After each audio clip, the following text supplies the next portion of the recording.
आप सुनने जा रहे हैं ब्रिटेन की एक लोक कथा। यदि ऐसा होता। किसी जंगल में तीन सखियां, एक हंसनी, एक मुर्गी और एक बत्तख रहती थी। तीनों अपने आप को अधिक बुद्धिमान समझती थी। उन्हें अपनी दशा पर तनिक भी संतोष नहीं था।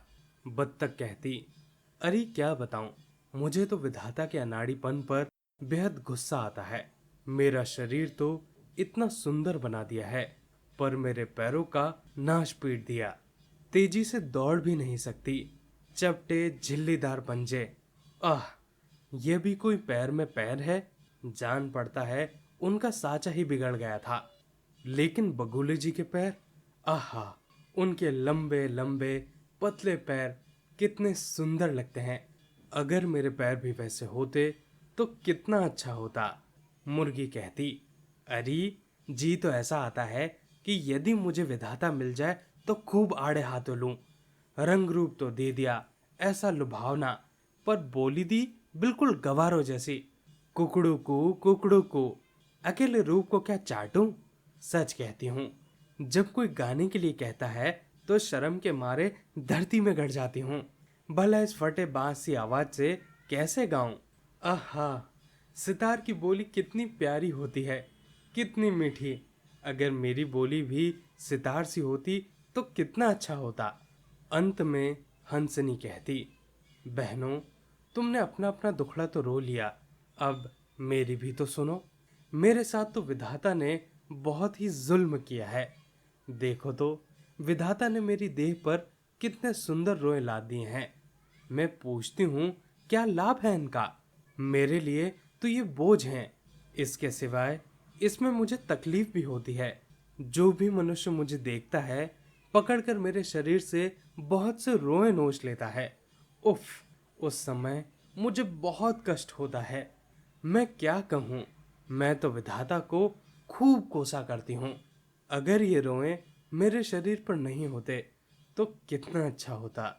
तीनों सखियां प्रतिदिन इसी तरह विधाता को कोसती रहीं। एक बार विधाता दुनिया की सैर पर निकले तो हंसकर बोले, तुम तीनों कल सवेरे सूरज निकलने से पहले पूरब की ओर मुंह करके खड़ी हो जाना और आंखें मूंद कर जो इच्छा हो कह देना। तुम जैसा चाहोगी वैसा ही हो जाएगा। यह सुनकर तीनों सखियां खुशी के मारे फूली न समाईं। जैसे तैसे करके उन्होंने दिन बताया। जो ही दूसरे दिन सुबह हुई तो आंखें मूंद कर पूरब की ओर मुंह करके खड़ी हो गई। और जब उन्होंने आंखें खोली तो देखा उनकी इच्छाएं पूरी हो गई हैं। हंसनी अपने शरीर पर सारे रोएं गायब देखकर खुशी से कूदने लगी। मुर्गी खुशी के मारे चीख उठी और बत्तख अपने लंबे पतले पैरों को देखकर खुशी से फूली न समाई। हंसनी जब तक छाया में खड़ी रही तब तक उसे ठंड लगती रही, लेकिन जब वह धूप में चली गई तो गर्मी के मारे उसका बुरा हाल हो गया।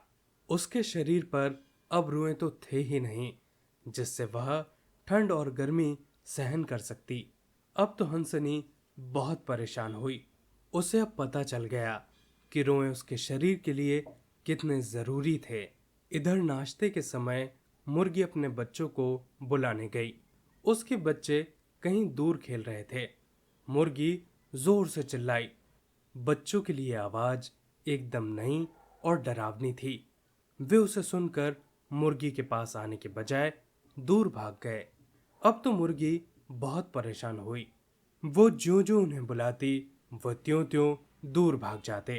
अंत में मुर्गी रुआंसी सी होकर एक तरफ जाकर खड़ी हो गई। इधर जब बत्तख कूदती फूदती हुई तालाब में नहाने के लिए चली गई तो पानी में कूदते ही उसे जैसे काट मार गया। यह क्या, अब तो मैं बिल्कुल भी तैर नहीं सकती। अब क्या होगा। वह समझ गई कि अपने चपटे झिल्लीदार पंजों के कारण वह तेजी से तैर सकती थी, लेकिन अब तो वह रहे ही नहीं।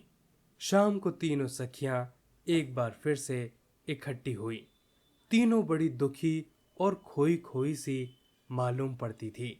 हंसनी परेशान होते हुए बोली, मेरे शरीर से अब रोए गायब हो गए हैं। मेरी तो जान पर बनाई है। अब तो मैं किसी दिन ठंड के मारे ठिठुर कर मर जाऊंगी या फिर गर्मी में झुलस कर मर जाऊंगी। उफ, मेरे रोए अब कैसे वापस मिलेंगे? मुर्गी ने रोकर कहा। सितार की आवाज मांगकर मैं तो पछता रही हूँ। बच्चे मेरी बोली सुनकर दूर भाग जाते हैं। मेरे पास आने से वो कतराते हैं। हाय, अब मैं अपनी बोली कैसे वापस लाऊं? बत्तख उदास स्वर में बोली, मेरा भी बहुत बुरा हाल है। मेरे नए पैर तो तैरने के कतई लायक नहीं हैं। इनसे तो मेरे पुराने पैर ही अच्छे थे। हाय, अब मैं उन पैरों को फिर से कैसे पाऊं? अगले दिन सुबह तीनों सखियां आंखें मूंद कर पूरब की ओर मुंह कर कर खड़ी हो गईं और भाग्य से तीनों की इच्छाएं फिर से पूरी हो गईं। हंसनी अपने रोएदार शरीर को देखकर खुशी से नाच उठी। मुर्गी कुकड़ू चिल्लाती हुई अपने बच्चों को ढूंढने चली गई और बत्तख अपने झिल्लीदार पंजे देखकर खुशी से झूम उठी और तालाब में कूद पड़ी। दोस्तों, ये थी पूरी कहानी। आप सुन रहे थे ब्रिटेन की एक लोक कथा, यदि ऐसा होता।